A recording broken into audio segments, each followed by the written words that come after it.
में असेंबली इंतखाबात के नताइज के बाद बीजेपी चार जानिब घिर गई है। सोशल मीडिया ओपोजिशन की तनकीदों से भरे हुए हैं। आइए हम आपको रिपोर्ट में दिखाते हैं कि किसने क्या कहा।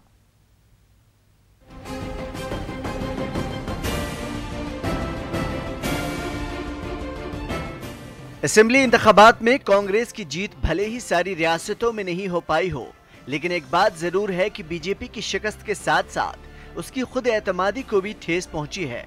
ऐसे में अपोजिशन जमात और बीजेपी मुखालिफ पार्टियां कब चुप रहने वाली थी। ट्विटर की दुनिया में क्या कुछ चल रहा है, आइए हम आपको बताते हैं। सबसे पहले ममता बनर्जी का तीखा हमला होता है और ट्वीट कर बीजेपी पर तंज कसती नजर आती हैं। ममता ने कहा कि ये सिर्फ सेमीफाइनल था, फाइनल में भी बीजेपी की शिकस्त पक्की है। दिल्ली के सीएम अरविंद केजरीवाल मोदी हुकूमत की उल्टी गिनती बताते हैं, तो उधर अखिलेश यादव भी गोया मौके की ताक में थे। अखिलेश यादव एक शेर के जरिए कहते हैं कि जब 1 और 1 बनते हैं 11, तो बड़े बड़ों की सत्ता हो जाती है 9-2-11। उधर लालू के लाल उसे जमहूरियत की जीत बताते हैं।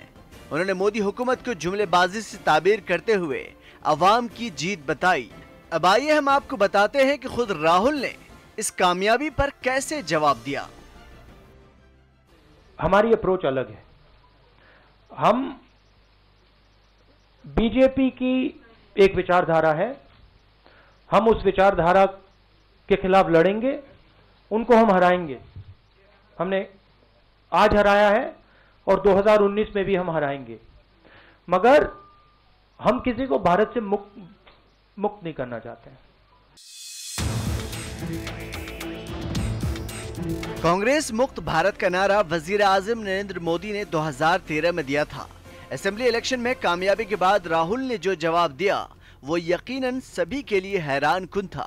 लोकसभा इंतखाबात में ज्यादा वक्त नहीं है, चंद महीनों में लोकसभा इंतखाबात होने हैं। ऐसे में राहुल का यह अंदाज अवाम को कितना लुभाता है, ये देखना अभी बाकी है। Bureau report, news 18 Urdu.